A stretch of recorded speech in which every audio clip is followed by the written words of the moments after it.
Tables for endoscopy must therefore be about 20 centimetres lower than the usual tables.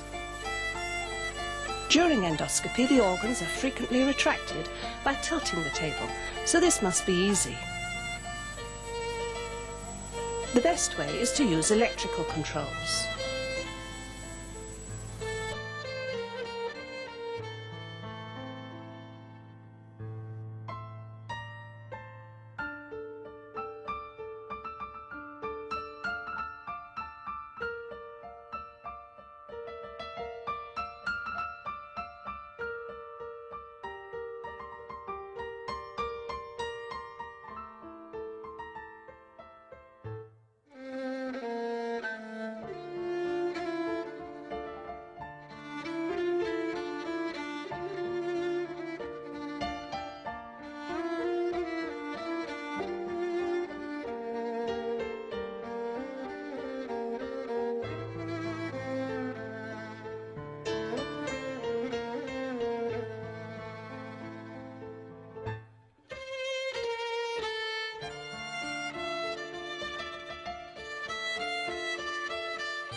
Spread apart is the minimum requirement for endoscopy, and a half-bent position is essential for all indications requiring a perineal approach. This gives free access to the perineum through a cone-shaped area, which enables the pelvic organs to be moved in all directions. This is most obvious during laparoscopic hysterectomy.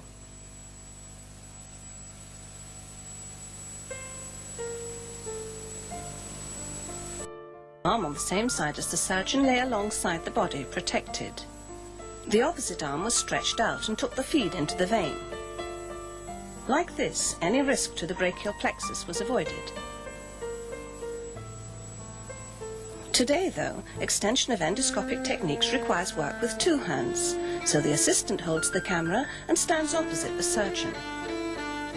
So both arms need to be protected for submesochoric and pelvic indications. The anaesthetists no longer have easy access and supervision of the feed into the vein and are sometimes reluctant, so it's essential to have close collaboration between the surgeons and anaesthetists when installing the patients.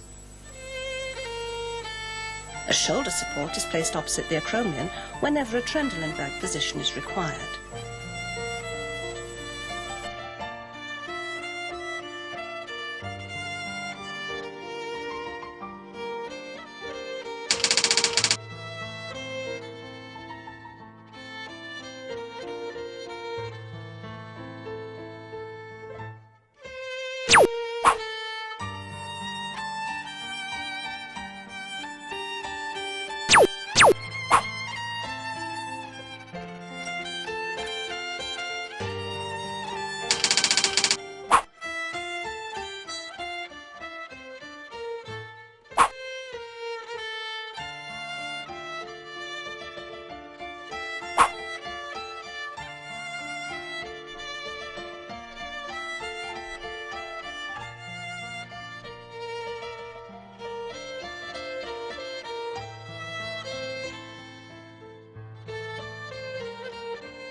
The surface of the lenses must be as highly polished as possible in order that the light rays are not reflected and converge evenly in order to form the sharpest and most luminous image possible.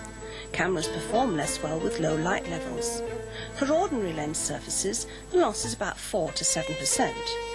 These reflections are not always totally lost, moreover, and can cause parasites on the image. Endoscopes have a large number of lenses, so top-quality optical systems are given an anti-reflection treatment by applying extremely fine layers of magnesium fluoride or sublimated rare earths. Care must therefore be taken to preserve the polished surface by avoiding shocks and friction to the surfaces, notably in the sterilization baths. It's essential that they be cleaned with non-woven compresses. The use of silicone lubricants, which leave deposits, should be forbidden, and specially adapted products used instead. An optics lens lets light through in inverse proportion to the square of its diameter. The smaller the endoscope diameter, the less it will transmit light, so the smallest model should be reserved for specific uses: pediatrics, arthroscopy, hysteroscopy.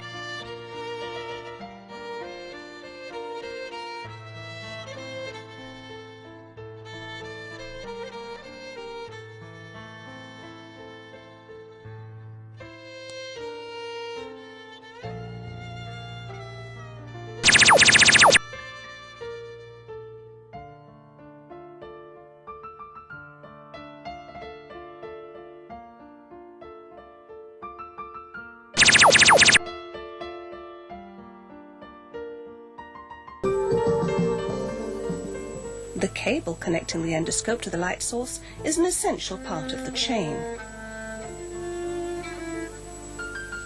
Optics cables consist of optical fibers crimped at each end. They have excellent optical qualities but are fragile. Loss in transmission can be due to 2 reasons: the length of the cable, limited to 2.5 meters, and broken fibers, which can be seen as black spots when you look at the endoscope end on. The maintenance instructions recommend that the cable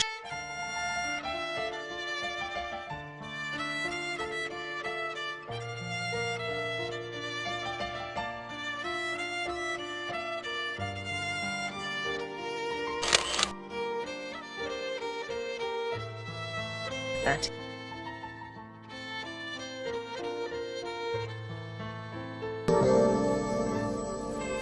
When operative endoscopy first came into being, the images were transmitted on a purely optical basis. For obvious practical reasons, the electronic system of transmitting images, or video, was quickly adopted by endoscopy. Endoscopic vision is the result of a combination of factors: the light source providing light, the optics cable and endoscope which transmit the light to the object, then the endoscope, lens system, cable and camera controls which acquire the image, and finally the monitor which reproduces the image. It's obvious that the final quality will only be as good as the lowest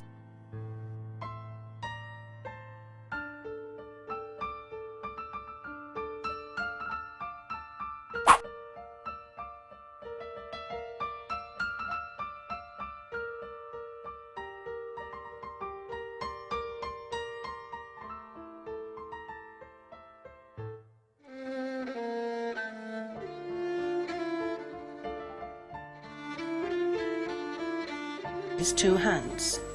The monitor must be positioned in order to respect this rule. So in our example, the surgeon's monitor is best placed by the patient's right foot.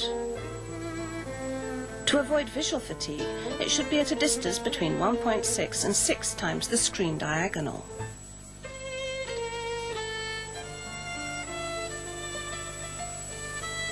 This is relatively easy to achieve for the main surgeon, but things are rather more difficult for the assistants.